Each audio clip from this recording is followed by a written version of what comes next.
Bismillahirrahmanirrahim. Assalamualaikum warahmatullahi wabarakatuh.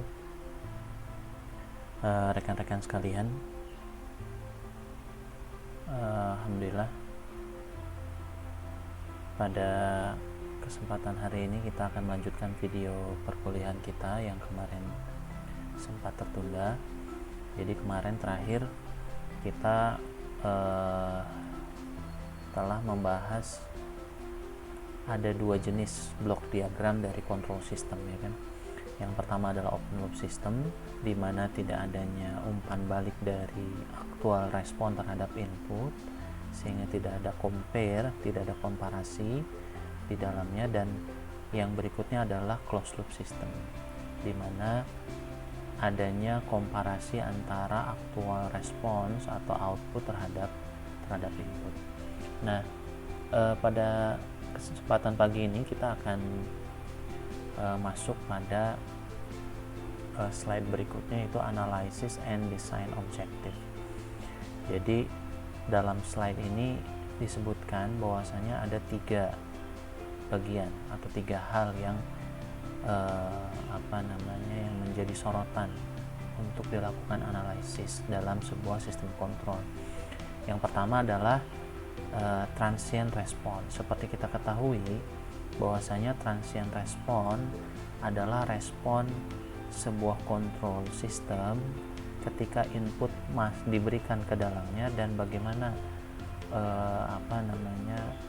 proses dari ketika input masuk menuju sampai dengan aktual respon itu tercapai. Kalau teman-teman bisa lihat di slide itu,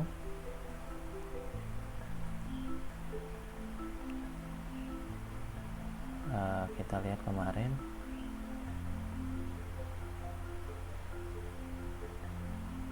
atau saya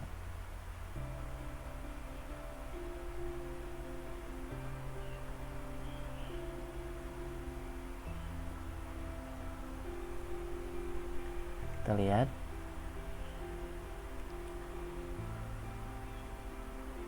bahwasanya dalam transient response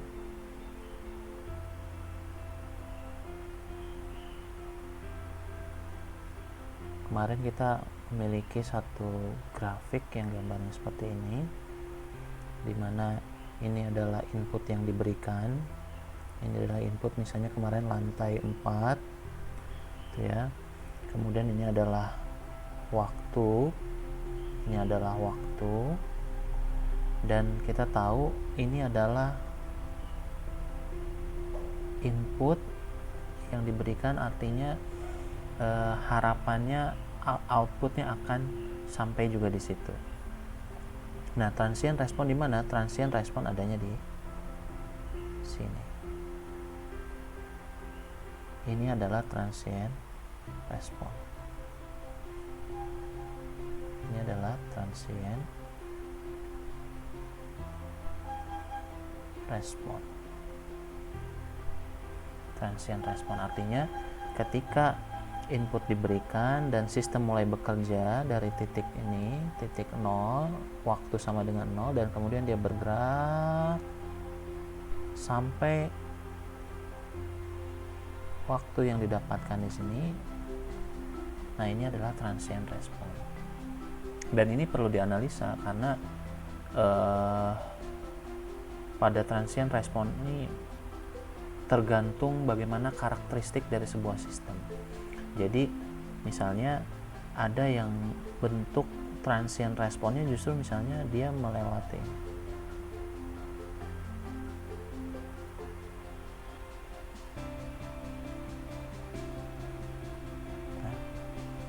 Bisa jadi bentuk transient responnya seperti ini,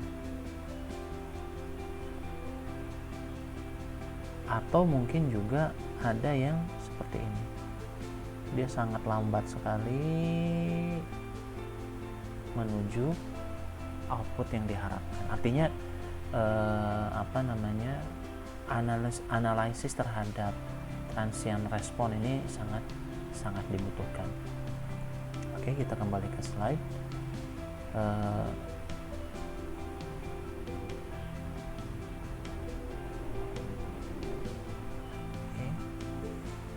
Yang berikutnya adalah steady state response.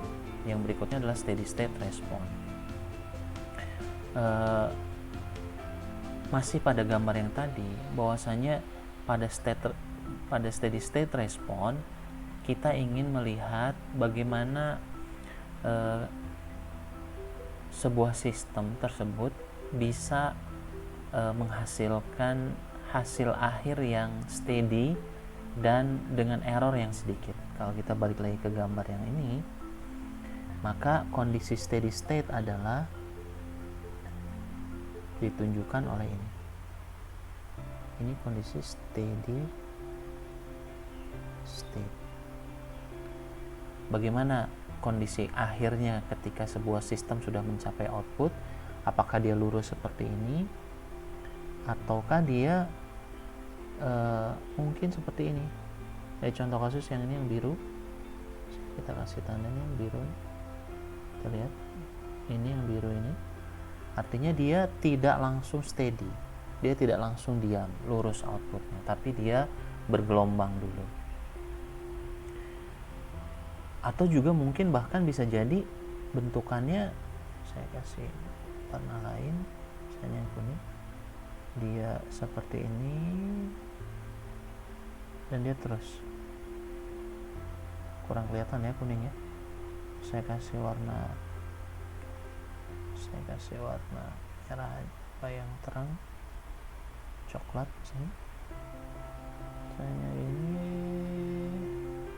nah dia gini.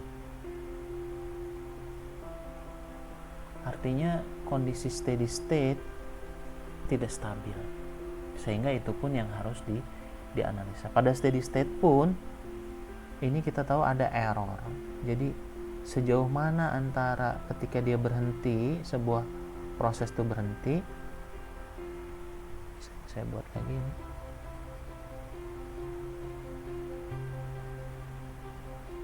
Misalnya ini di sini inputnya, ini input,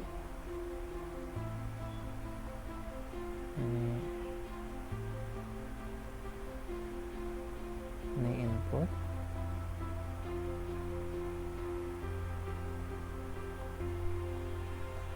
dan ini steady state,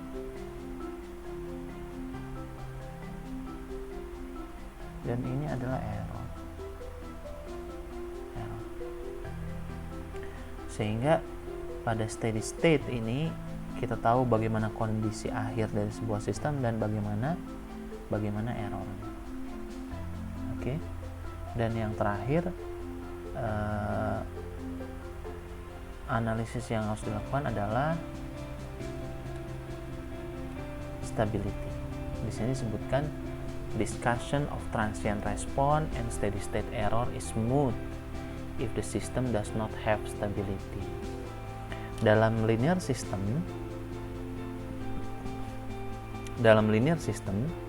bahwasanya total respon adalah natural respon ditambah forced respon.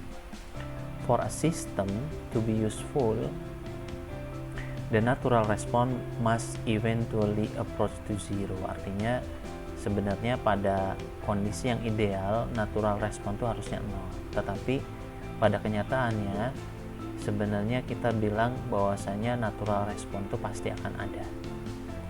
Maka yang diharapkan adalah natural response itu adalah zero. Maka if the natural response approach to zero, we can say the system is stable.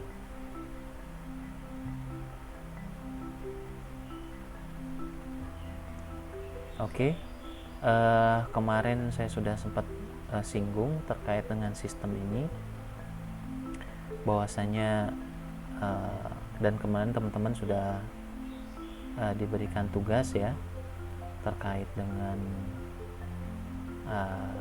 membuat blok diagram dari sebuah sistem apapun itu, seperti contoh sistem antena azimut ini, atau kemarin diberikan juga contoh tentang water level ya. Kemarin disebutkan dengan water level. Jadi ada beberapa contoh, misalnya water level control.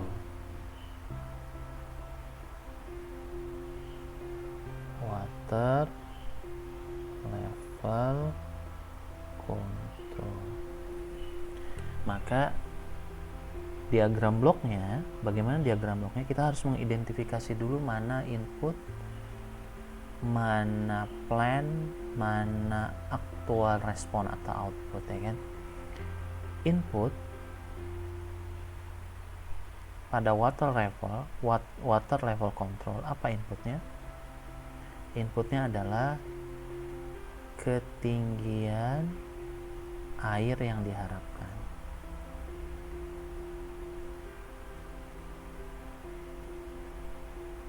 Ketinggian air yang diharapkan. Apa plannya atau prosesnya apa? Pompa air mengisi tandon ya, atau toren air, atau apa tuh sebutannya, bak air ya. Pompa air mengisi toren aja ya, saya tulis toren atau tandon air. Apa outputnya? Outputnya adalah ketinggian air.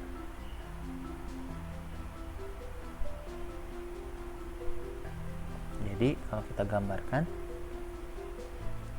misalnya ini ada tangki air, kemudian di sini ada pipa air yang mengisikan air, katakanlah ini air turun dari sini. Kemudian di sini ada sebuah kontrol, katakanlah ada sebuah plan, ini plannya ini, atau proses.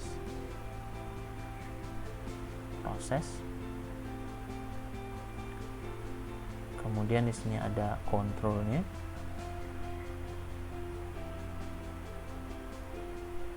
Ada controller. Kemudian di sini ada input.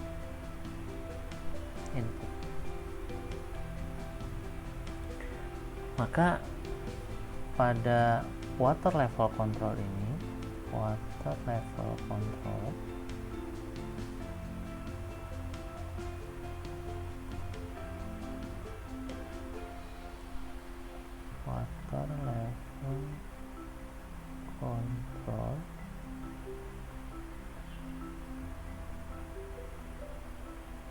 input diberikan pada sistem. Ketinggiannya berapa? Misalnya saya ingin mengatur ketinggiannya itu di sini. Katakanlah ini 1 atau 100 cm. Artinya air harus selalu pada 100 cm. Maka di sini ada sensor. Di sini ada sensor. Katakanlah misalnya sensor. Misalnya sensornya berupa elemen gitu ya. Sensornya berupa elemen.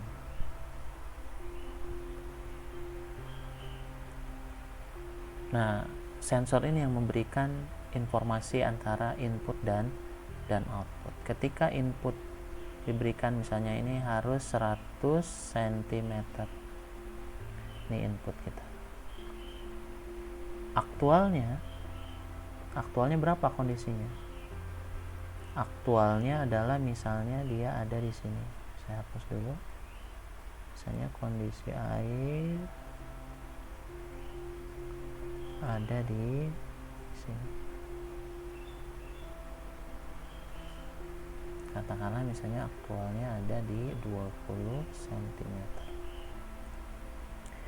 Maka dia memberikan compare bahwa antara input dan aktualnya terjadi error, terjadi perbedaan sejauh 80 cm. Maka dia memberikan perintah pada controller untuk menyalakan plan, yaitu pompa air. Dia menuangkan air ke sini, menumpahkan air ke tangki, terus sampai dengan terisi. Kondisinya udah berapa sekarang? Masih 60 cm misalnya. 60 cm. Apakah sudah terpenuhi? Belum. Terus ketika sudah mencapai 100 cm di sini, 100 cm ya, 100 cm di sini, maka controller mengetahui bahwasanya antara input sama dengan output. Artinya sudah tidak ada lagi perbedaan, maka dia memberikan informasi pada plan untuk mematikan proses atau menghentikan air dituangkan ke dalam tangki. Nah, itulah proses dari sebuah sistem.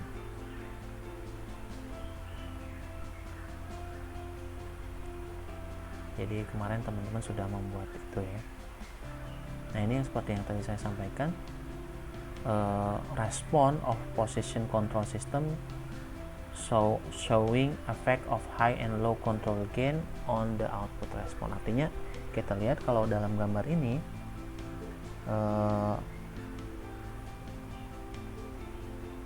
kalau kita lihat pada gambar ini ada yang bentuknya seperti ini. Ada yang bentuk. Jadi dia menuju input yang diinginkan sangat cepat. Ini ya, sangat cepat. Kita lihat, sangat cepat jeda waktunya. Tetapi dia over. Ada yang kita kenal dengan overshoot.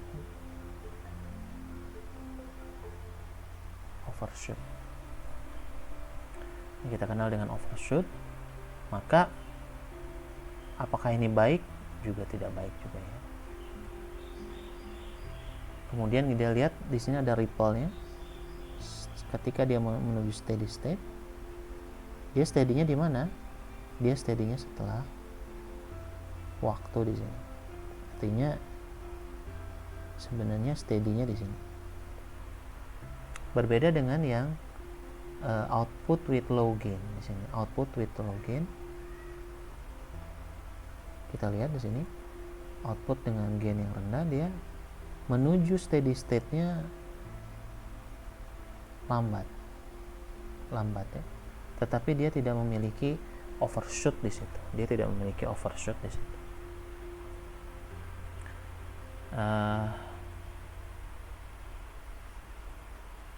Ini yang tadi saya sampaikan, bahwasanya ini yang harus juga dianalisis dari sebuah sistem kontrol. Nah, kita masuk pada desain proses. Pada gambar di atas, pada gambar ini kita bisa lihat bahwasanya kita memiliki step by step dalam mendesain sebuah kontrol sistem. Step yang pertama adalah kita menentukan physical system, determine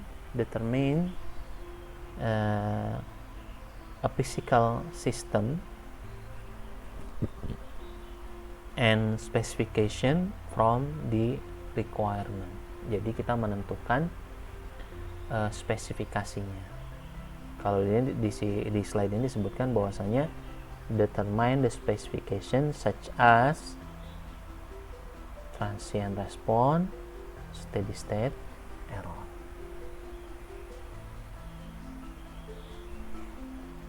Kemudian langkah berikutnya adalah menggambarkan functional block diagram and show interconnection of component, seperti yang teman-teman buat pada tugas. Jadi kalau kita balik lagi ke sini, nah ini menggambarkan bagaimana koneksi dari blok diagramnya. Ini bisa teman-teman bisa buat bagaimana bentuknya, blok diagramnya bagaimana.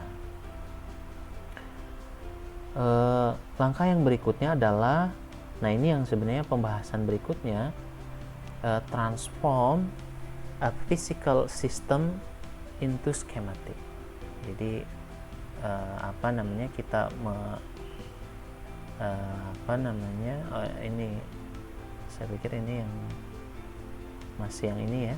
Nah ini ke dalam skematik bentuknya bagaimana, menggunakan apa gitu ya. Kalau ini kan ada potensio, kemudian ada motor, kemudian di sini ada potensio juga di sini. Kemudian di sini ada viscous damper ya kan, di sini disebutkan. Ini step ketiga. Step keempat yaitu, nah ini pembahasan pada video berikutnya insya Allah, tentang membuat block diagram, signal flow diagram, dan state space representation. Artinya ini akan membahas sedikit tentang pembahasan matematik, bukan sedikit ya, banyak membahas tentang matematiknya bagaimana, seperti itu. Dan teman-teman jangan juga tabu dengan matematik, karena dalam control system kita akan sangat berkaitan dengan matematik. Kemudian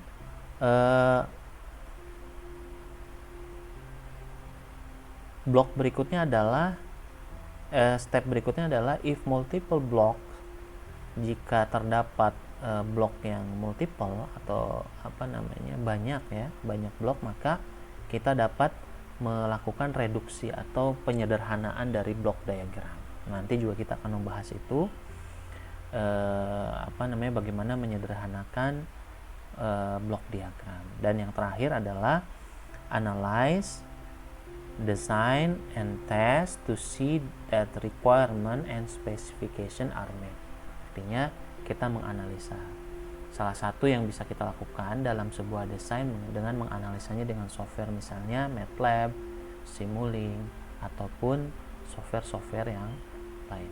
Nah ini yang saya sampaikan tadi, kita dapat menggunakan MATLAB, Control System Toolbox, ya kan, seperti Simulink, LTI Viewer, CISO Design Tool, Symbolic Math Toolbox. Nah ini bagian ini saya lengkap dulu. Nanti kita akan masuk ke perkuliahan tentang bagaimana kaitannya antara matematik dengan control system. Saya pikir untuk video ini saya cukupkan dulu sampai sini. Terima kasih. Assalamualaikum warahmatullahi wabarakatuh.